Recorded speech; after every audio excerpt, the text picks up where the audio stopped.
A gente teve algumas boas mudanças, né? Uma das principais foi a questão dos calibres, que a gente tinha muitas restrições, né? Então, por exemplo, né, pessoal aí que não conhece o assunto, não conhece calibre, a gente podia ter o cidadão, o civil, né? Eu, vocês e tal.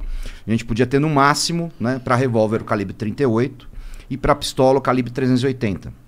Em especial o 380 é um calibre anêmico, né? É o mínimo que a gente consegue aceitar para você usar como arma de defesa, né?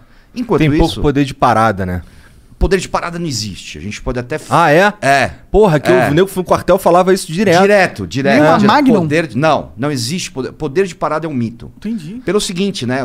O poder de parada, ele vai muito na linha da transferência de energia, né? O impacto do tiro. É. O tiro não tem impacto, né? Ele não tem impacto. O impacto dele, né?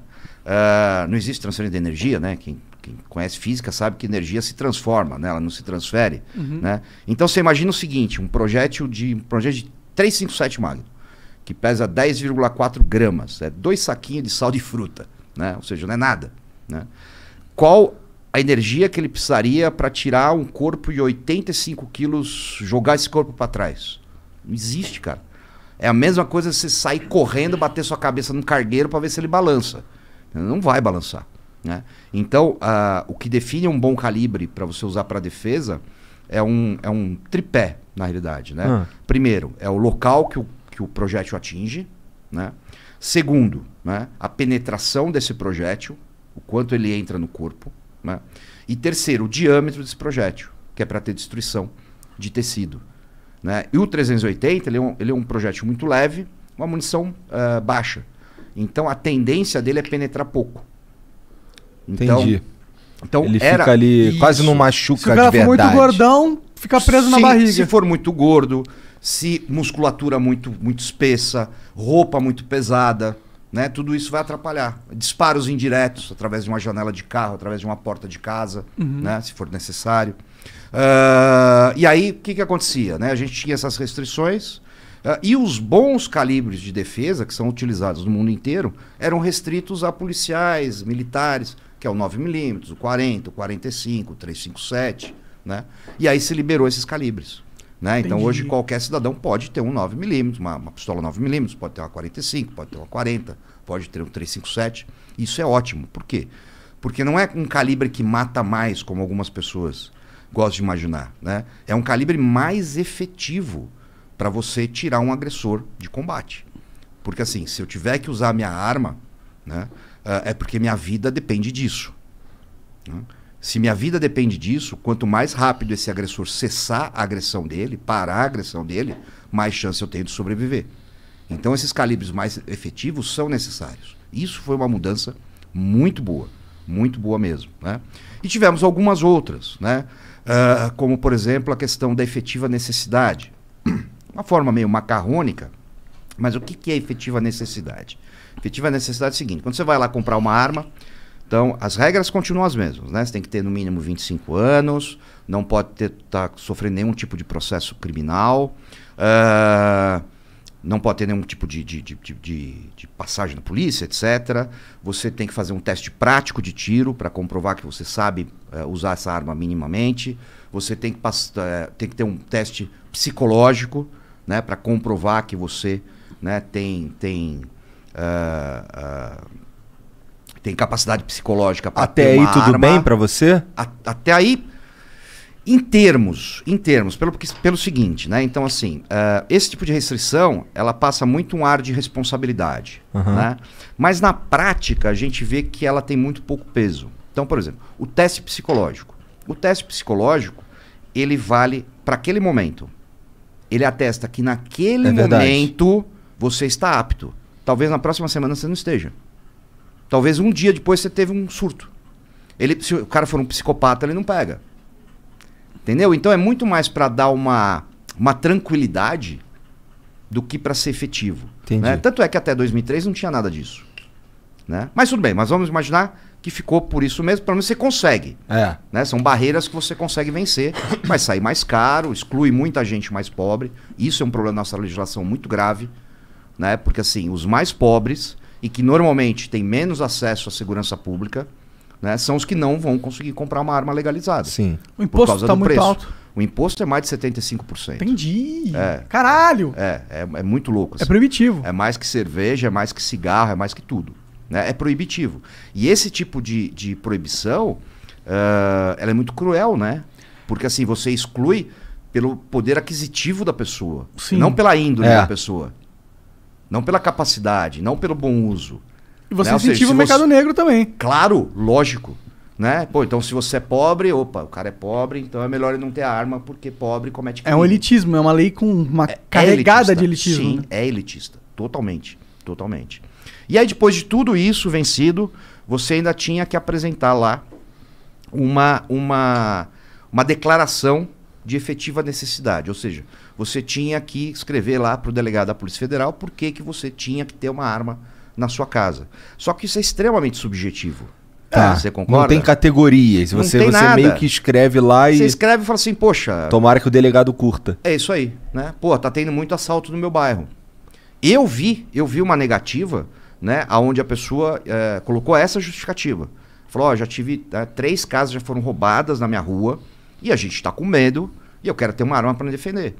E a negativa do delegado negou, falou assim, não, negado o pedido porque vão roubar sua arma. Ué? Caralho. Aí caralho. Sério? Isso. Olha que loucura. Você entendeu? O que era a justificativa mais plausível do mundo, né? De, porra, eu vou ser assaltado, né? Virou contra ele. Não, você não pode ter uma arma porque você vai ser assaltado. Mas se eu não fosse assaltado, eu não precisava ter arma.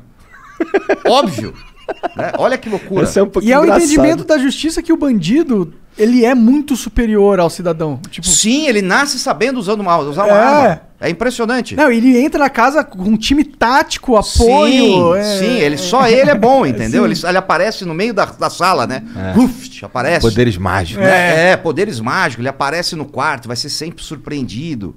Né? Essa maluquice toda, que aliás é uma coisa que eu trato bastante no meu curso de defesa residencial, né? Eu tenho, depois que eu tive no podcast, lá no Flow em Curitiba, né? Eu criei um curso só para isso, né? Porque assim, eu via, isso é uma coisa muito alarmante, assim, se você fizer uma pesquisa, né, e perguntar para as pessoas assim, pô, você se sente seguro dentro da sua casa? 90% vai dizer que não.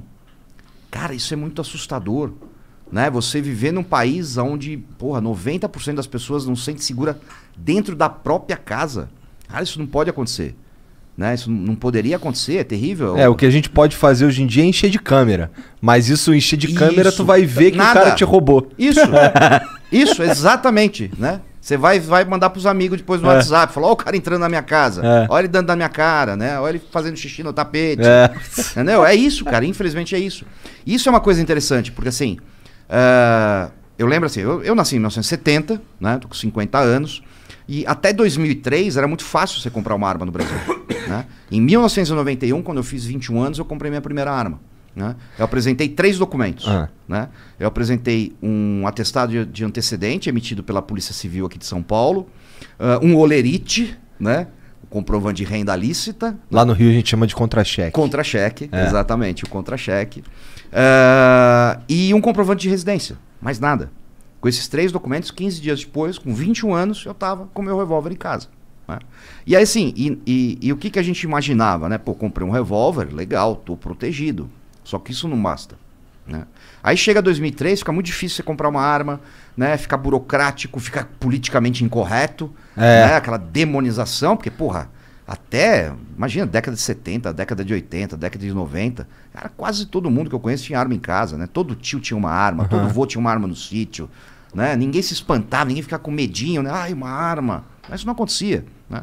Mas, rapidão, em 2003, quando alterou, eles brigaram com quem já tinha arma também? Ou os caras que já tinham arma? Não, então, aí eles lançaram um negócio que era o recadastramento, né? Então você tinha uma arma, você comprou legalmente, certinho, aí você tinha que fazer o recadastramento dessa arma, passar por todo esse trâmite burocrático a cada 3 anos. Eita. E aí o que aconteceu? 7 milhões de pessoas de armas foram jogadas na ilegalidade, porque ninguém fez, cara.